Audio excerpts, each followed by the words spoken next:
Hi മക്കളെ, study വൈബിൻ്റെ പുതിയ ക്ലാസ്സിലേക്ക് സ്വാഗതം. നമ്മളിന്ന് 6ാമത്തെ ചാപ്റ്ററിൻ്റെ അവസാന ടോപ്പിക്കാണ് എടുക്കാൻ പോകുന്നത്.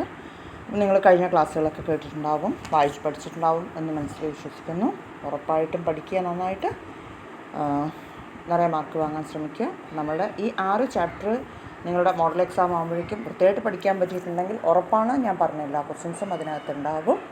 അതുകൊണ്ട് തന്നെ നന്നായിട്ട് പഠിച്ചോളാം, മാർക്ക് വാങ്ങിക്കുക. അപ്പോൾ നമുക്ക് ഈ ചാപ്റ്ററിൽ നിന്ന് കഴിഞ്ഞ ക്ലാസ്സിൽ ഞാൻ ലാസ്റ്റ് അവസാനിപ്പിച്ചത് ഫേവർ ആൻഡ് എഗെയിൻസ്റ്റ് ആർഗ്യുമെൻറ്റ്സ്, അതായത് favour against arguments of emergency, അടിയന്തരാവസ്ഥയുടെ അനുകൂലവും പ്രതികൂലവുമായ വാദഗതികളേവ എന്നുള്ളതാണ് നമ്മൾ അവസാനിപ്പിച്ചത്.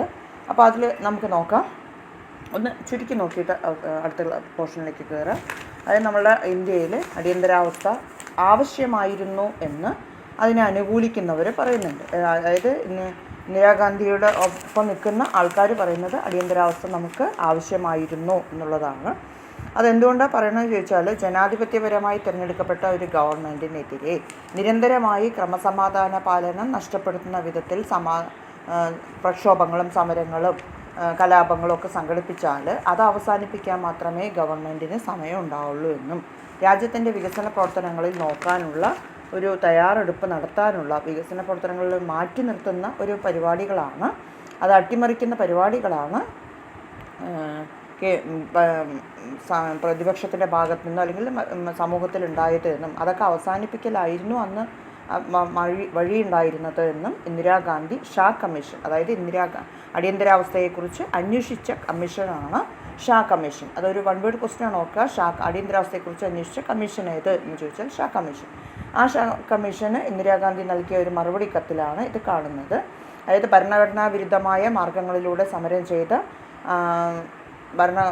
മറ്റ് ഭരണത്തിനെതിരായി പ്രവർത്തിക്കുന്ന ആളുകൾക്കെതിരെ നടപടികൾ സ്വീകരിക്കേണ്ടത് ആവശ്യമായി വന്നതുകൊണ്ടാണ് അടിയന്തരാവസ്ഥ ഉണ്ടായിരുന്നതെന്നും, അതുപോലെ തന്നെ ഇന്ത്യയുടെ ഐക്യത്തിനെതിരായിരുന്ന ഒരു ഗൂഢാലോചനയാണ്, ഒരു അന്താരാഷ്ട്ര ഗൂഢാലോചനയാണ് രാജ്യത്തുണ്ടായതെന്നും അതുകൊണ്ടാണ് അടിയന്തരാവസ്ഥ പ്രഖ്യാപിക്കേണ്ടതെന്നും പറയുന്നു. അതുപോലെ ജയപ്രകാശ് നാരായണൻ്റെ നേതൃത്വത്തിലുള്ള ആൾക്കാരുടെ പ്രക്ഷോഭം ഇത് ഒരു നല്ല കാര്യം ആയിരുന്നില്ല എന്നും അത് പുരോഗമന പ്രവർത്തനങ്ങൾക്ക് തടസ്സം സൃഷ്ടിക്കുന്നതായിരുന്നു എന്നും വിമർശകർ, അതായത് അനുകൂലവാദികൾ, ഇന്ദിരാഗാന്ധിയോടൊപ്പം നിൽക്കുന്നവർ, അടിയന്തരാവസ്ഥയെ അനുകൂലിക്കുന്നവർ പറയുന്നു. വിമർശകർക്ക് നൽകുന്ന മറുപടിയായിരുന്നു അവരുടേത്. അതേസമയം അടിയന്തരാവസ്ഥയെ എതിർക്കുന്നവർ പറയാനുണ്ടായിരുന്നത്, അത്രയ്ക്കും വലിയ ജനകീയ പോരാട്ടങ്ങളൊക്കെ ആയിരുന്നുവെങ്കിൽ, ജനാധിപത്യത്തിനെതിരായിട്ടായിരുന്നു എങ്കിൽ, ഏത് ഗവൺമെൻറ്റിനെതിരായിട്ട് ജനങ്ങൾക്ക് അനുകൂലമല്ലാതെ നടപ്പാക്കുന്ന ഏത് പ്രവർത്തനങ്ങൾക്കെതിരെയും പ്രതികരിക്കാൻ ജനങ്ങൾക്ക് അവകാശമുണ്ടെന്ന് ജയപ്രകാശ് നാരായണനെ പോലെയുള്ളവർ പറയുന്നു. അതുപോലെ തന്നെ ബീഹാറിലും ഗുജറാത്തിലുമൊക്കെ സമാധാനപരമായ പ്രക്ഷോഭങ്ങളായിരുന്നു. അത് വേണമെങ്കിൽ അവരെ സമരം നടത്തിയ ആൾക്കാരെ അറസ്റ്റ് ചെയ്യാം, വിചാരണ ചെയ്യാം, ചെറിയ ശിക്ഷകളൊക്കെ കൊടുക്കാവുന്നതേ ഉണ്ടായിരുന്നുള്ളൂ. പക്ഷെ അത്തരം നടപടിക്രമങ്ങളൊന്നും ഉണ്ടായിരുന്നില്ല. ആഭ്യന്തര മന്ത്രാലയം വിലയിരുത്തുമ്പോൾ രാജ്യത്തിൻ്റെ ക്രമസമാധാന തകർച്ചയെക്കുറിച്ച് ആഭ്യന്തര മന്ത്രാലയത്തിന് പരാതി ഉണ്ടായിരുന്നതായി കാണുന്നില്ല. അതുപോലെ അതിരുവിട്ട പ്രക്ഷോഭങ്ങൾ ഉണ്ടായിരുന്നുവെങ്കിൽ അത് അടിച്ചമർത്താൻ സർക്കാരിന് വേണ്ട കാര്യങ്ങളുണ്ടായിരുന്നു. പക്ഷേ സർക്കാർ അത്തരം നടപടികളിലേക്ക് നീങ്ങിയിട്ടില്ല. രാജ്യത്തിൻ്റെ ഐക്യത്തിനോ അഖണ്ഡതയ്ക്കോ ഭീഷണി ഉണ്ടായിരുന്നില്ല. മറിച്ച് ഇന്ദിരാഗാന്ധി, അതായത് പ്രധാനമന്ത്രിയായി ഇന്ദിരാഗാന്ധി സ്വന്തം അധികാരം സുരക്ഷിതമാക്കാൻ വേണ്ടി മാത്രമാണ് ഈ അടിയന്തരാവസ്ഥ പ്രഖ്യാപിച്ചതെന്ന് വിമർശകർ പറയുന്നു. ഇനി നമുക്കറിയേണ്ടത്, നമുക്ക് ഇന്നത്തെ പോർഷൻ അടിയന്തരാവസ്ഥ കാലത്ത് എന്താണ് സംഭവിച്ചത്, what happen during emergency period. അടിയന്തരാവസ്ഥ കാലത്ത് എന്തെല്ലാം കാര്യങ്ങളാണ് സംഭവിച്ചത് എന്ന് ചോദിച്ചാൽ, did the government misuse its emergency power, where there excess and abuse of authority. അതായത് അടിയന്തരാവസ്ഥ കാലത്ത് കൂടുതൽ അധികാരങ്ങൾ ഗവൺമെൻറ് ദുരുപയോഗം ചെയ്തിട്ടുണ്ടോ, അല്ലെങ്കിൽ എന്തൊക്കെ അക്രമങ്ങളും അതിക്രമങ്ങളും ആണ് ഈ കാലത്ത് ഗവൺമെൻറ്റിൻ്റെ ഭാഗത്തു നിന്നും ഉണ്ടായത് എന്നാണ് പറയുക. അടിയന്തരാവസ്ഥയെക്കുറിച്ച് സപ്പോർട്ട് ചെയ്തിട്ടുള്ള ആൾക്കാരുടെ ഒറ്റ ഉത്തരവേ ഉള്ളൂ, no was the clear answer given by the supporters of emergency. അതായത് അടിയന്തരാവസ്ഥ കാലത്ത് ഒരിക്കലും ഞങ്ങൾ അധികാരങ്ങൾ ദുരുപയോഗം ചെയ്തിട്ടില്ല, അതിക്രമങ്ങളൊന്നും ഉണ്ടായിട്ടില്ല എന്നാണ് സർക്കാരിൻ്റെ ഭാഗത്തു നിന്നുണ്ടായിട്ടുള്ളത്. അതായത് ക്രമസമാധാന പാലനത്തിനും കാര്യക്ഷമത വീണ്ടെടുക്കാനും സർവോപരി ദരിദ്രർക്കായുള്ള ക്ഷേമ പരിപാടികൾ നടപ്പിലാക്കുക എന്നൊക്കെയാണ് സർക്കാർ, അതിനുവേണ്ടിയാണ് ശ്രമിച്ചതെന്നാണ് സർക്കാർ പറയുന്നത്. അതിനായി 20 പരിപാടികൾ നടപ്പിലാക്കിയിരുന്നു എന്ന് പറയുന്നുണ്ട്. അതുപോലെ തന്നെ അതായത് ഭൂമി പരിഷ്കാരം, ഭൂമിയുടെ പുനർവിതരണം, കാർഷിക വേതനം പുതുക്കൽ, തൊഴിലാളികൾക്ക് മാനേജ്മെൻറ്റിൽ പങ്കാളിത്തം തുടങ്ങിയ കാര്യങ്ങളെല്ലാം ഈ 20 പരിപാടികളിൽ ഉൾപ്പെടുത്തിക്കൊണ്ട് ഈ ഒരു കാലയളവിൽ നടപ്പിലാക്കിയെന്നും അനധികൃതമായി നടത്തുന്ന സമരങ്ങൾക്ക് അറുതി വരുത്താൻ വേണ്ടിയും സർക്കാർ ജീവനക്കാർക്ക് അച്ചടക്കം ഉണ്ടാക്കാൻ വേണ്ടിയുമാണ് പല കാര്യങ്ങളും നടപ്പിലാക്കിയത് എന്നുമാണ് ആരുടെ അഭിപ്രായം? ഇന്ദിരാഗാന്ധിയുടെ ഗവൺമെൻറ്റിൻ്റെ അഭിപ്രായം. അതായത് രാജ്യം നന്നായി ഭരിക്കാൻ ഗവൺമെൻറ്റിന് അനുകൂലമായ സാഹചര്യങ്ങൾ ഉണ്ടാക്കുക മാത്രമാണ് ചെയ്തത് എന്നാണ് പറയുന്നത്. Land reforms, land redistribution, agriculture wages, workers participation in management and eradication of bounded labour were the foremost items in the 20-point program during the first few months of the emergency. The urban middle class felt very happy as agitation came to a sudden stop. അപ്പോൾ ഇത്രയും കാര്യങ്ങളാണ് നമുക്ക് ഉള്ളത്. ഇനി പക്ഷേ നമുക്കിത് എത്രത്തോളം ശരിയായിരുന്നു, അല്ലെങ്കിൽ ഈ അഭിപ്രായം ശരിയായിരുന്നോ എന്ന് നമുക്കൊന്ന് പരിശോധിച്ചാൽ, നമ്മുടെ ഇന്ത്യയിലെ അടിയന്തരാവസ്ഥ ഏകദേശം 21 മാസക്കാലമാണ് നീണ്ടു നിന്നിരുന്നത്. ആ 21 മന്ത് പീരീഡ് നീണ്ടു നിന്ന ഈ എമർജൻസി എന്ന് പറയുന്നത് ഇന്ത്യയുടെ ചരിത്രത്തിലൊരു ഭീകര കാലഘട്ടമായിരുന്നു എന്നാണ് വിമർശകരായിട്ടുള്ള ആൾക്കാർ പറയുന്നത്. അതെന്തുകൊണ്ടാണ് ചോദിച്ചാൽ, നമുക്ക് കാര്യങ്ങൾ മനസ്സിലാക്കി എടുക്കുമ്പോൾ ഇത്രയും സംഭവങ്ങളൊക്കെ നമ്മുടെ ഇന്ത്യയിൽ ഉണ്ടായിരുന്നുവോ? കാരണം കുറച്ച് കാര്യങ്ങൾ മാത്രമേ നമ്മൾ നോക്കണുള്ളൂ, അല്ലാതെ കൂടുതൽ കാര്യങ്ങളൊന്നും നോക്കണില്ല. പക്ഷേ ഇത്രയൊക്കെ നമ്മുടെ നാട്ടിൽ സംഭവിച്ചോ എന്ന് തോന്നുന്ന വിധത്തിലാണ് ഈ പ്രശ്നങ്ങൾ നീണ്ടുപോയത്. അതെന്താണ് എന്ന് നോക്കാം നമുക്ക്. അതായത് ഗവൺമെൻറ്റിൻ്റെ വാഗ്ദാനങ്ങളിൽ ഒന്നും, അതായത് അധികാരത്തിൽ വരുമ്പോൾ ഗവൺമെൻറ് എന്തൊക്കെ കാര്യങ്ങളാണോ പറഞ്ഞത് അത് നടപ്പിലാക്കാനായിട്ട് സാധിച്ചില്ല. അതിന് പകരം ആ ആളുകൾ വാഗ്ദാനം ഇപ്പോൾ 20 പരിപാടി പോലുള്ള കാര്യങ്ങളൊക്കെ നടപ്പിലാക്കാം എന്ന് പറഞ്ഞപ്പോൾ അതൊക്കെ നടപ്പിലാക്കിയോ എന്ന് ജനങ്ങൾ ചോദ്യം ചെയ്യാതിരിക്കാൻ വേണ്ടിയുള്ള ഒരു മറയായിരുന്നു എമർജൻസി പീരീഡ് അഥവാ അടിയന്തരാവസ്ഥ എന്നാണ് പറഞ്ഞു വരുന്നത് ഒരു കൂട്ടരുടെ അഭിപ്രായം. രണ്ടാമതായിട്ട് നമ്മൾ നോക്കുകയാണെങ്കിൽ രാജ്യവ്യാപകമായിട്ട് ഒരു പ്രിവെൻറ്റീവ് ഡിറ്റൻഷൻ എന്ന് പറയുന്ന നടപടി. അതായത് Shah commission according to the Shah commission nearly 111,000 people were arrested under preventive laws. Press censorship was imposed. The Delhi Power Supply Corruption Chairman got verbal order to stop power supply to newspaper presses 2 a.m. to 26th June 1975. Electricity was restored 2 or 3 days later. അതായത് നമ്മുടെ ഇന്ത്യയിൽ എന്തൊക്കെ ആ സമയത്ത് നടന്നു എന്നുള്ളത് വ്യക്തമാക്കുന്നതാണ് ഈ സംഭവങ്ങൾ. ഷാ കമ്മീഷന് കൊടുത്ത റിപ്പോർട്ട് അനുസരിച്ച് ഏകദേശം അടിയന്തരാവസ്ഥ കാലയളവിൽ കരുതൽ തടങ്കൽ എന്നതിൻ്റെ പേരിൽ 676 നേതാക്കന്മാർ, ദേശീയ രാഷ്ട്രീയ നേതാക്കന്മാർ, പ്രതിപക്ഷ പാർട്ടിൻ്റെ നേതാക്കന്മാർ അറസ്റ്റ് ചെയ്യപ്പെട്ടു. അതുപോലെ 1,11,000 വരുന്ന മറ്റ് ആളുകളും കരുതൽ തടങ്കലിൻ്റെ പേരിൽ അറസ്റ്റ് ചെയ്യപ്പെടുന്ന ആൾക്കാരിൽ പെടുന്നവരാണ്. പിന്നെ അതേപോലെ പത്രസ്വാതന്ത്ര്യങ്ങൾക്ക് ഒരുപാട് നിയന്ത്രണങ്ങൾ ഉണ്ടായിരുന്നതായി ഷാ കമ്മീഷൻ റിപ്പോർട്ടിൽ പറയുന്നുണ്ട്. 1975 ജൂൺ 26 പുലർച്ചെ 2 മണി മുതൽ പത്രങ്ങൾക്ക് നിയന്ത്രണങ്ങൾ 2-3 ദിവസം വരെ തുടർച്ചയായി ഇലക്ട്രിസിറ്റി ലഭിക്കാതിരുന്നതായും പത്രങ്ങൾക്ക് സെൻസർഷിപ്പ് ഏർപ്പെടുത്തിയതായുമെല്ലാം നമുക്ക് ഈ ഒരു കാലയളവിൽ വാർത്തകൾ ലഭ്യമാകുന്ന ഷാ കമ്മീഷൻ റിപ്പോർട്ടിന് കിട്ടിയ വാർത്തകളിൽ പറയുന്നുണ്ട്. അപ്പോൾ ഇതെല്ലാം നമുക്ക് സാധിക്കുന്നത് ഒരു ജനാധിപത്യ രാജ്യത്തിൽ ഇത്രയൊക്കെ പാടുമോ? പത്രങ്ങൾക്ക് പൂർണ്ണമായും ഏത് വാർത്ത പ്രസിദ്ധീകരിക്കണമെന്ന പത്രങ്ങൾക്ക് സ്വാതന്ത്ര്യമുണ്ട്. അപ്പോൾ അതിൻ്റെ വൈദ്യുതി ബന്ധം വിച്ഛേദിച്ചതൊക്കെ ഒരു മോശമായ കാര്യമായിട്ടാണ് വിമർശകരുടെ അഭിപ്രായമായി പറയുന്നത്. അതുപോലെ തന്നെ ഒരു ഔദ്യോഗിക പദവിയും ഇല്ലാത്ത ആളുകൾ അധികാരത്തിലിരുന്നതായും പറയുന്നുണ്ട്. അതായത് ഇന്ദിരാഗാന്ധിയുടെ ഈ അടിയന്തരാവസ്ഥ കാലത്ത് അധികാരമേ ഇല്ലാത്ത ഒരാൾ അധികാരത്തിലിരുന്നുകൊണ്ട് പല കാര്യങ്ങളും ചെയ്യുന്നത് കാണാൻ സാധിച്ചു എന്നതിനൊരു ഉദാഹരണമായിട്ട് അവർ പറയുന്നത് ഇന്ദിരാഗാന്ധിയുടെ ഇളയപുത്രനായ സഞ്ജയ് ഗാന്ധി ഔദ്യോഗികമായിട്ട് ഒരു പദവിയും ഇല്ലാതിരുന്നതായും സർക്കാരിൻ്റെ പല കാര്യങ്ങളിലും അദ്ദേഹം ഇടപെട്ടിരുന്നതായും പറയുന്നുണ്ട്. അതായത് ഡൽഹിയിലെ കുടിലുകൾ അഴിച്ചു മാറ്റുന്നതിനും ഒട്ടേറെ പേരെ നിർബന്ധിതമായിട്ട് വന്ധ്യംകരണ ശസ്ത്രക്രിയകൾക്ക് ഇരയാക്കിയിരുന്നതായിട്ടും പറയുന്നുണ്ട്. അതായത് ആളുകളുടെ നമ്മൾ എന്താ പറയുക, എത്ര കണ്ട് തുർക്കുമാൻ ഗേറ്റ് ഇൻസിഡൻറ്റ് എന്നാണ് ആ സംഭവം ശരിക്കും അറിയപ്പെടുന്നത്. അതായത് ഡൽഹിക്ക് അടുത്തുള്ള പല സ്ലം ഏരിയകളെല്ലാം ക്ലീൻ ചെയ്യുന്നതിൻ്റെ ഭാഗമായിട്ടാണെന്ന് പറഞ്ഞ് അവിടെ നിന്ന് ആളുകളെയൊക്കെ ധാരാളമായിട്ട് ഒഴിപ്പിക്കുകയും അവിടെ നിന്ന് ഒഴിപ്പിക്കുന്ന ആളുകളിലേക്ക് അത് അവർ എന്താ പറയുക, സൗകര്യങ്ങൾ കുറവുള്ളൊരു സ്ഥലത്താണ് അവർ ജീവിക്കുന്നതെങ്കിലും അവർക്ക് ആ ഇരിക്കുന്ന ഏരിയ ഒരു സേഫ്റ്റി ഉണ്ടാവുമായിരുന്നു. പക്ഷേ ആ സേഫ്റ്റി ഉണ്ടായിരുന്ന ഏരിയകളിലൊക്കെ ഇവരുടെ ആൾക്കാരെ കയറിയിട്ട് അവിടെയുള്ള ആൾക്കാരെയൊക്കെ അവിടെ നിന്ന് മാറ്റുകയും നിങ്ങൾ വേറെ സ്ഥലങ്ങളിലേക്ക് താമസം ഏർപ്പെടുത്തണം എന്നാവശ്യപ്പെടുകയും ചെയ്തിരുന്നതായി പറയുന്നുണ്ട്. അപ്പോൾ അത് ബുദ്ധിമുട്ട് അവിടുത്തെ ജനങ്ങളെ വളരെയേറെ ബുദ്ധിമുട്ടിക്കുന്നൊരവസ്ഥയാണ് ഉണ്ടായിരുന്നത്. അതുപോലെ തന്നെ സ്റ്റെറിലൈസേഷൻ ചെയ്യുന്നതിൻ്റെ ഭാഗമായി അതായത് ആ ഏരിയയിൽ കഴിയുന്ന അത്രയും ആൾക്കാരെ സ്റ്റെറിലൈസ്ഡ് ചെയ്യുന്നതിന് വേണ്ടിയിട്ട് നിർബന്ധിച്ചിരുന്നതായിട്ട് പറയുന്നുണ്ട്. അഥവാ ഇനിയിപ്പോൾ സ്റ്റെറിലൈസ്ഡിൽ നിന്നും ഒഴിവാകണമെങ്കിൽ വേറെ ആൾക്കാരെ കൊണ്ടുവന്ന് കൊടുക്കുകയാണെങ്കിൽ, പകരം വേറെ ആൾക്കാരെ കൊണ്ട് കൊടുക്കണമെങ്കിൽ താമസിക്കാൻ ഒരു അല്പം ഭൂമിയും, അതായത് താമസിക്കാനായത് പീസ് ഓഫ് ലാൻഡ് തരാം, റിവേർഡഡ് that volunteers were rewarded by the grant of title to a plot of land എന്നാണ് പറഞ്ഞത്.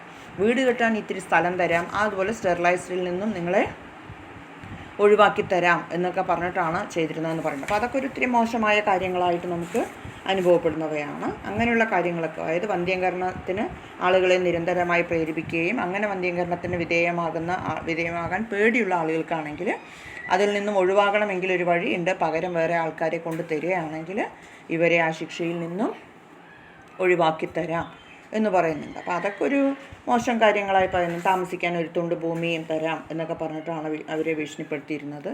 അതുപോലെ തന്നെ പത്രങ്ങളുടെ മേൽ അനാവശ്യമായ നിയന്ത്രണങ്ങളൊക്കെ ഏർപ്പെടുത്തി കൊണ്ടുവന്നു. അതായത് പത്രങ്ങളിൽ ഏത് വാർത്ത പ്രസിദ്ധീകരിക്കണമെന്ന് പ്രധാനമന്ത്രിയുടെ ഓഫീസിൽ എത്തിച്ച ശേഷം ആ വാർത്തകൾ നോക്കിയിട്ട് അവർ തരുന്ന റിപ്പോർട്ടിൻ്റെ അടിസ്ഥാനത്തിലാണ് വാർത്തകൾ പ്രസിദ്ധീകരിക്കേണ്ടതെന്ന് പറയുന്നുണ്ട്. അപ്പോൾ അതൊക്കെ ഒത്തിരി മോശമായ കാര്യങ്ങളായിട്ട് നമുക്ക് അനുഭവപ്പെടുന്നുണ്ട്. നമ്മുടെ കേരളത്തിലാണെങ്കിൽ അതേസമയം നമ്മുടെ നാട്ടിലുണ്ടായിരുന്ന ഒരു സംഭവം എന്ന് പറയുന്നത് 1976 മാർച്ച് 1 തീയതി കോഴിക്കോട് റീജിയണൽ എഞ്ചിനീയറിംഗ് കോളേജിലെ അവസാന വർഷ വിദ്യാർത്ഥിയായ പി രാജനെ പോലീസ് പിടിച്ചുകൊണ്ടുപോയിട്ട് അവിടുന്ന് പിന്നീട് അദ്ദേഹത്തെക്കുറിച്ച് യാതൊരു വിവരവും ലഭിച്ചില്ല എന്നുള്ളത് കൊണ്ട് തന്നെ ഒരു പരാതിയായിട്ട് അദ്ദേഹത്തിൻ്റെ പിതാവ് TV ഈശ്വരവാര്യർ മകനെ കാണാൻ വേണ്ടി ഹേബിയസ് കോർപ്പസ് വരെ കൊടുക്കുകയും ചെയ്തിരുന്നു. അന്ന് ആഭ്യന്തരമന്ത്രിയായിരുന്ന കരുണാകരൻ്റെ സഹായമൊക്കെ അദ്ദേഹം തേടിയെങ്കിലും അടിയന്തരാവസ്ഥ പ്രഖ്യാപിച്ചതുകൊണ്ട് ഹേബിയസ് കോർപ്പസ് ബാധകമല്ലാതായി. പോലീസ് ഇദ്ദേഹത്തിന് മകനെ കാണിച്ചു കൊടുത്തില്ല. പിന്നീട് നമ്മൾ മനസ്സിലാക്കുന്നത് രാജനെ ആ അറസ്റ്റോടുകൂടി മർദ്ദനമുറകൾക്ക് ഇരയാക്കുകയും അവിടെ നിന്ന് അദ്ദേഹം കൊല ചെയ്യപ്പെടുകയും ചെയ്തു എന്നാണ്. അത് പിന്നീട് നിയമവിരുദ്ധമായി പോലീസ് കസ്റ്റഡിയിൽ വെച്ച് രാജൻ കൊല്ലപ്പെട്ടതായി സർക്കാർ സമ്മതിക്കുകയും ചെയ്യുന്നുണ്ട്. അപ്പോൾ അതായത് കേരള മുഖ്യമന്ത്രിയായി കഴിഞ്ഞിരുന്ന കരുണാകരൻ കോടതിയുടെ ഈ വിധിയെ തുടർന്ന്, അതായത് സാധാരണ ഒരു മരണമായിരുന്നില്ല അത്, മറിച്ച് മർദ്ദനമുറകൾക്ക് ഇടയാക്കിയത് കൊണ്ടാണ് അവിടെ മരണം സംഭവിച്ചത് എന്നുള്ള സത്യവും കൂടി മനസ്സിലാക്കിയത് കൊണ്ടായിരിക്കാം കോടതിയുടെ വിമർശനം കരുണാകരനെതിരായി ഉണ്ടായിരുന്നു. സ്വാഭാവികമായിട്ടും അന്ന് അദ്ദേഹം ആ പദവി രാജിവെക്കുകയാണ്, മുഖ്യമന്ത്രി പദവി രാജിവെക്കുകയും ചെയ്തതെന്ന് ഷാ കമ്മീഷൻ റിപ്പോർട്ടിൽ പറയുന്നുണ്ട്. അപ്പോൾ നമ്മുടെ കേരളത്തിൽ ആ രാജൻ്റെ കസ്റ്റോഡിയൽ ഡെത്ത് സെൻറ്റ് ജോസഫ് എന്ന് പറയുന്ന സ്റ്റുഡൻറ്റിനൊപ്പം അറസ്റ്റ് ചെയ്യപ്പെട്ട രാജൻ കരുണാകരൻ ശ്രീ കെ കരുണാകരൻ നമ്മുടെ ഹോം മിനിസ്റ്റർ ആയിരുന്ന കാലഘട്ടത്തിൽ അദ്ദേഹം ചീഫ് മിനിസ്റ്റർ കൂടി ആയിരുന്നു അന്ന്. അവിടെ അദ്ദേഹം ഈ എമർജൻസി പീരീഡിൽ പോലീസുകാർ അറസ്റ്റ് ചെയ്ത് കൊണ്ടുപോയി ആ കസ്റ്റഡിയിൽ വെച്ച് മരിക്കപ്പെടുന്നു.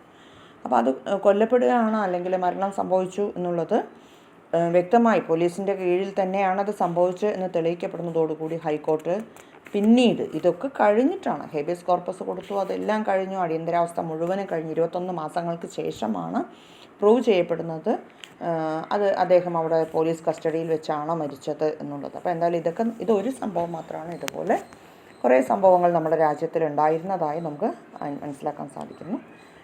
അപ്പോൾ ഇങ്ങനെ നല്ല കുറേ സംഭവങ്ങൾ, നല്ലത് എന്ന് പറയാൻ പറ്റില്ല, കുറേ നല്ല കാര്യങ്ങൾ ഇനി നടന്നിട്ടുള്ളതായിട്ട് നമുക്ക് എന്താണ് നല്ല കാര്യങ്ങളെന്ന് പറയാം. അതായത് എമർജൻസി നമുക്ക് നൽകിയ പാഠങ്ങൾ എന്താണ് എന്നുള്ളതിൽ ഇച്ചിരി നല്ല കാര്യങ്ങളുണ്ട്, ഇത്തിരി നമ്മളിപ്പോൾ പഠിച്ചതൊക്കെ കുറച്ച് മോശം കാര്യങ്ങളൊക്കെയാണ്. ഇനി ഇത്തിരി നല്ല കാര്യങ്ങൾ എന്തായിരുന്നു ചോദിച്ചാൽ, എമർജൻസി എന്നതുകൊണ്ട് അതായത് നമുക്ക് ഡെമോക്രസി എന്താണെന്ന് മനസ്സിലാക്കാൻ സാധിച്ചു. അതായത് ഈ 21 മാസക്കാലം വളരെ മോശമായ പീരീഡിൽ കൂടെ നമ്മൾ കടന്നുപോയി. ആരെ വേണമെങ്കിലും അറസ്റ്റ് ചെയ്യാം, ആരെ വേണമെങ്കിലും കരുതൽ തടങ്കലിലിടാം, കൊല ചെയ്യപ്പെട്ടാലും ചോദ്യം ചെയ്യാൻ പറ്റാത്തൊരവസ്ഥ ഉണ്ടാവുന്നു, സ്വന്തം മക്കളെ പോലും ഹെബിയസ് കോർപ്പസ് വഴി രക്ഷിക്കാൻ പറ്റാത്തൊരവസ്ഥ വരുന്നു. അങ്ങനെയുള്ള കുറേ മോശം കാര്യങ്ങൾക്കൊപ്പം നമുക്ക് കുറച്ച് നല്ല കാര്യങ്ങൾ എന്തായിരുന്നു ചോദിച്ചാൽ ജനാധിപത്യം എന്താണെന്ന് നമുക്ക് മനസ്സിലാക്കാൻ ഈ ഒരു സാഹചര്യം മനസ്സിലാക്കി തന്നു. കാരണം നമ്മളുടെ ഇന്ത്യയിൽ നിന്നും ജനാധിപത്യത്തെ ശരിക്കും അടിയന്തരാവസ്ഥ ഉണ്ടായപ്പോഴാണ് മനസ്സിലായത് നമുക്ക് ജനാധിപത്യം ഇല്ലെങ്കിൽ നമ്മുടെ രാജ്യത്തിൽ ഒരിക്കലും ജീവിക്കാൻ പറ്റില്ല. The first lesson that emergency taught us is that it is extremely difficult to do away with democracy. അതുപോലെ തന്നെ no doubt the emergency in India brought out the strengths and weakness of democracy. എത്രത്തോളം അടിയന്തരാവസ്ഥയുടെ ശക്തിയും ദൗർബല്യവുമാണ് ജനാധിപത്യം എന്ന് നമ്മൾ മനസ്സിലാക്കിയെടുത്തു. അതുപോലെ തന്നെ നമുക്ക് അറിയാതിരുന്നൊരു കാര്യങ്ങൾ അടിയന്തരാവസ്ഥ പ്രഖ്യാപിക്കണമെങ്കിൽ, അതായത് സായുധ കലാപങ്ങളൊന്നും ഇതിനു മുമ്പ് ഉണ്ടായിരുന്നില്ല, പിന്നെ എങ്ങനെയാണ് അടിയന്തരാവസ്ഥ സംഭവിച്ചത് എന്നുള്ള കാര്യങ്ങൾ നമ്മൾ emergency provisions in the constitution had to be rectified or made more clear. Now we can think of internal emergency only if there is armed rebellion. സായുധ കലാപങ്ങളൊന്നും ഇല്ലാതിരിക്കെ എങ്ങനെയാണ് നമ്മുടെ ഇന്ത്യയിൽ അടിയന്തരാവസ്ഥ ഡിക്ലെയർ ചെയ്യപ്പെട്ടത് എന്നുള്ളത് അവിടെ ഒരു ചോദ്യമായിട്ട് നിലനിൽക്കുകയുണ്ടായി. അതുപോലെ തന്നെ നമുക്ക് മനസ്സിലാക്കുന്ന വേറൊരു കാര്യം, value of eyesight only when they had it lose it. അതായത് ഒരു മനുഷ്യന് ശരിക്കും നമ്മുടെ രാജ്യത്തിൽ അടിയന്തരാവസ്ഥ പൗരസ്വാതന്ത്ര്യത്തിൻ്റെ മൂല്യം എന്താണ്, നമുക്ക് സ്വാതന്ത്ര്യം എന്താണ്, അടിയന്തരാവസ്ഥ കാലത്ത് ഇതൊക്കെ നിഷേധിക്കപ്പെട്ടപ്പോഴാണ് നമുക്ക് പൗരസ്വാതന്ത്ര്യം എത്ര വലുതാണ് എന്ന സത്യം നമുക്ക് മനസ്സിലാക്കാൻ സാധിച്ചത്. അതുപോലെ തന്നെ during the emergency the courts had failed 2 times in fully protecting civil liberties. നമ്മളുടെ സ്വാതന്ത്ര്യങ്ങൾ പലതും അവിടെ കോടതിക്ക് പോലും പ്രൊട്ടക്റ്റ് ചെയ്യാൻ പറ്റിയില്ല. Several civil liberties organisations sprang up in the country after the emergency. അത് നമ്മൾക്ക് പലപ്പോഴും കോടതികൾക്കുണ്ടായിരുന്ന പരാജയം തന്നെ, അടിയന്തരാവസ്ഥ കാലയളവിൽ പൗരസ്വാതന്ത്ര്യങ്ങൾ സംരക്ഷിക്കുന്നതിലുണ്ടായ പരാജയങ്ങൾ പിന്നീട് ഒട്ടേറെ അതിനെതിരായിട്ട് ഇങ്ങനെയൊന്നും പറ്റില്ല എന്ന് പറഞ്ഞ കുറേ സംഘടനകൾ രൂപം കൊള്ളുന്നതിന് അത് വഴിതെളിയിച്ചു. അതുപോലെ തന്നെ ജനാധിപത്യപരമായി തിരഞ്ഞെടുക്കപ്പെട്ട ഒരു ഗവൺമെൻറ്റിൻ്റെ സാധാരണ പ്രവർത്തനങ്ങളും പാർട്ടികളും ഗ്രൂപ്പുകളും നടത്തിവരുന്ന നിരന്തര പ്രക്ഷോഭങ്ങളും ചേരുമ്പോഴുണ്ടാകുന്ന സംഘർഷങ്ങളാണ് അടിയന്തരാവസ്ഥയിലേക്ക് കൊണ്ടെത്തിച്ച്. അപ്പോൾ ഇത് എങ്ങനെ ഒഴിവാക്കാം എന്നുള്ളതിനെക്കുറിച്ചും കാര്യങ്ങൾ പഠിപ്പിച്ചു തന്നു. അതുപോലെ തന്നെ അടിയന്തരാവസ്ഥ യഥാർത്ഥത്തിൽ ആരാണ്, പോലീസും ഗവൺമെൻറ്റും തമ്മിലാണോ ഭരണകർത്താക്കളാണോ എന്നെല്ലാം ഷാ കമ്മീഷൻ റിപ്പോർട്ട് പരിശോധിക്കുകയുണ്ടായി. അപ്പോൾ ഇത്രയും അടിയന്തരാവസ്ഥ നല്ലതായിരുന്നു എന്ന് ഒരു അഭിപ്രായം പറഞ്ഞാൽ എന്താ വെച്ചാൽ കൃത്യമായി ഓഫീസേഴ്സ് ഈ സമയങ്ങളിൽ ജോലിയിൽ ഹാജരായിരുന്നു. അതുകൊണ്ട് തന്നെ ആ ജോലിക്ക് ഹാജരായിരുന്ന അടിയന്തരാവസ്ഥ ഗവൺമെൻറ് കാലത്ത് ജനങ്ങൾക്ക് ഓഫീസുകളിൽ വലിയ ബുദ്ധിമുട്ടുകളൊന്നും തന്നെ ഉണ്ടായിരുന്നില്ല. അതായത് കോടതികളായാലും പിന്നീട് സർക്കാർ ഓഫീസുകളായാലും ഒക്കെ നല്ല രീതിയിൽ തന്നെ പ്രവർത്തിച്ചു വന്നിരുന്നു എന്നുള്ള ഒരു ഇത് കാണാം. അതുപോലെ ഇത് കഴിഞ്ഞപ്പോൾ അടിയന്തരാവസ്ഥ കഴിഞ്ഞ് 21 മാസങ്ങൾ കഴിഞ്ഞ ശേഷം ഇന്ത്യയിലെ ജനാധിപത്യത്തിന് തടസ്സം വരുന്ന പ്രവർത്തനങ്ങളൊന്നും തന്നെ ഉണ്ടായില്ല എന്നതും ഒരു നല്ല കാര്യമാണ്. കാരണം അങ്ങനെ ഒരു സംഭവം ഒരു പക്ഷേ ഉണ്ടായില്ലെങ്കിൽ ഇപ്പോൾ മറ്റു രാജ്യങ്ങൾ പോലെ, ഇപ്പോൾ പാകിസ്ഥാൻ പോലെ അല്ലെങ്കിലൊക്കെ പട്ടാള ഭരണമോ മറ്റെന്തെങ്കിലുമൊക്കെ ഭരണക്രമങ്ങളൊക്കെ വന്നേനെ. പക്ഷെ നമ്മുടെ ഇന്ത്യയിൽ ആ ഒരു പീരീഡ് കൊണ്ട് നമ്മൾ മനസ്സിലാക്കിയ ജനാധിപത്യം എത്ര സ്ട്രെങ്ത്ഫുൾ ആണ് എന്ന് മനസ്സിലാക്കിയിട്ട് നമ്മൾ അതിനെ പ്രൊട്ടക്റ്റ് ചെയ്തുകൊണ്ട് മുന്നോട്ട് പോവുകയാണ് ചെയ്തു വരുന്നത്. അപ്പോൾ അടിയന്തരാവസ്ഥ കാലയളവിൽ എല്ലാവരും കൃത്യമായി പ്രവർത്തിച്ചിരുന്നു, എല്ലാ സർക്കാർ ഓഫീസുകളും കൃത്യമായി പ്രവർത്തിച്ചിരുന്നു എന്നത് ഒരു വലിയ നല്ല കാര്യം തന്നെയായിട്ട് നമുക്ക് കണക്കാക്കാം. ഇനി പൊളിറ്റിക്സ് ആഫ്റ്റർ എമർജൻസി, അടിയന്തരാവസ്ഥയ്ക്ക് ശേഷമുള്ള രാഷ്ട്രീയം എങ്ങനെയാണ് ചോദിച്ചാൽ ഇവിടെ നിന്ന് നിങ്ങൾ മെയിനായിട്ട് ഒരു ഒരു ഫ്ലോ ചാർട്ടുണ്ട്, അത് മാത്രം ഒന്ന് പഠിച്ചു വെച്ചാൽ മതി. അതേ ഇവിടെ നിന്ന് പരീക്ഷയ്ക്ക് ചോദിക്കുള്ളൂ. അതായത് നമ്മുടെ ഇന്ത്യയിൽ അടിയന്തരാവസ്ഥ പ്രഖ്യാപിച്ച് കഴിഞ്ഞ് 1921 മാസങ്ങൾക്ക് ശേഷം നമ്മുടെ ഇന്ത്യയിലെ രാഷ്ട്രീയ മാറ്റങ്ങൾ ഒരുപാടുണ്ടായി. ജനാധിപത്യത്തെ സംരക്ഷിക്കുക എന്ന മുദ്രാവാക്യം ഉപയോഗിച്ചുകൊണ്ടാണ് പ്രതിപക്ഷ നേതാക്കൾ പിന്നീട് വന്ന ഇലക്ഷനിൽ മത്സരിച്ചത്. എന്തായാലും ആ 2 വർഷങ്ങൾക്ക് ശേഷം 21 മാസങ്ങൾക്ക് ശേഷം ഇലക്ഷൻ നടത്തേണ്ട ഒരു ഘട്ടം നമുക്ക് വന്നു. 1977 ഇലക്ഷൻ നടത്തുമ്പോൾ 1977 ജനുവരി 20 ജനതാ പാർട്ടി രൂപം കൊള്ളുകയും ചെയ്തു. അതായത് നമ്മളവിടുത്തെ പ്രതിപക്ഷത്തിരുന്ന സംഘടന കോൺഗ്രസ്, ജനസംഘം, സോഷ്യലിസ്റ്റ് പാർട്ടി, ഭാരതീയ ലോക്ദൾ ഈ 4 പാർട്ടികളും കൂടി ചേർന്ന് 1977 ജനുവരി 20 ജനതാ പാർട്ടി എന്ന് പറയുന്ന പുതിയ രാഷ്ട്രീയ പാർട്ടി ഉണ്ടാക്കി. ഈ ഭാഗത്തുനിന്ന് നിങ്ങൾക്ക് ഈ ഒരു ക്വസ്റ്റ്യൻ മാത്രമേ ഉണ്ടാവുള്ളൂ, ഒരു ഫ്ലോ ചാർട്ട് മാത്രമേ ഉണ്ടാവുള്ളൂ. അതുകൊണ്ട് നിങ്ങൾ മറ്റ് കൂടുതൽ കാര്യങ്ങളിലേക്കൊന്നും കയറണ്ട. ഈ ഒരു 4 ഫ്ലോ ചാർട്ട്, 4 രാഷ്ട്രീയ പാർട്ടികളുടെ പേരും ആ പാർട്ടി ജനതാ പാർട്ടി മാത്രം ഒന്ന് പരീക്ഷയ്ക്ക് പഠിച്ചെടുക്കുക. അപ്പോൾ ഇവർ ചേർന്ന് ഒരു പുതിയ ഗവൺമെൻറ് രൂപീകരിക്കാനുള്ള ഇലക്ഷനിൽ പങ്കെടുക്കാൻ തീരുമാനിച്ചു. അങ്ങനെ ജനതാ പാർട്ടി ഇലക്ഷനിൽ മത്സരിക്കുകയും നടന്ന തെരഞ്ഞെടുപ്പിൽ കോൺഗ്രസിനെ പരാജയപ്പെടുത്തിക്കൊണ്ട് ഇവർ ഇലക്ഷനിൽ മത്സരിച്ച് വിജയിക്കുകയും ചെയ്തു. കോൺഗ്രസ്സിന് കിട്ടിക്കൊണ്ടിരുന്ന സീറ്റ്, അതായത് നേരത്തെ 334, 54 എന്നൊക്കെ പറഞ്ഞ് കിട്ടിയിരുന്ന സീറ്റുകൾക്ക് പകരം ഈ 1977 മാർച്ച് മാസത്തിലെ തെരഞ്ഞെടുപ്പിൽ 6ാമത്തെ പൊതു തെരഞ്ഞെടുപ്പ് അവസാനിപ്പിച്ചപ്പോൾ കോൺഗ്രസ്സിന് 154 സീറ്റാണ് കിട്ടിയത്.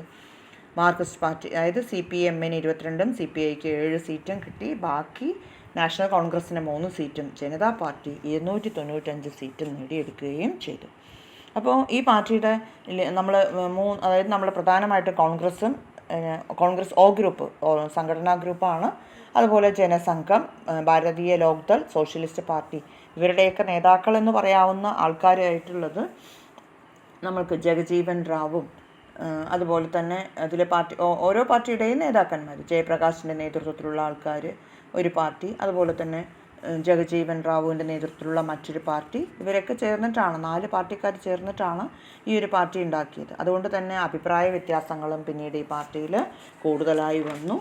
അങ്ങനെ മൊറാർജി ദേശായിയും ജഗജീവൻ റാവുവും ചൗധരി ചരൺ സിംഗും എല്ലാവരും ചേർന്നിട്ടുള്ള സംഘടനയാണ് ഇലക്ഷനിൽ മത്സരിച്ചത്. അപ്പോൾ ആ 4 നേതാക്കൾ, ജയപ്രകാശ് നാരായണനും കൂടെ ഉണ്ടായിരുന്നു. അങ്ങനെ 4 പേര് ചേർന്ന് ഒരു പുതിയ പാർട്ടിയൊക്കെ ഉണ്ടാക്കി കഴിഞ്ഞപ്പോഴേക്കും കോൺഗ്രസ്സിൽ നമ്മൾ നോക്കുമ്പോൾ ഇന്ദിരാഗാന്ധിയുടെ ഗ്രൂപ്പിലുണ്ടായിരുന്ന നിറയെ പേര് മരിച്ചുപോയി, നിറയെ പേര് ഇലക്ഷനിൽ പരാജയപ്പെട്ടു പോയി. കുറേ പേര്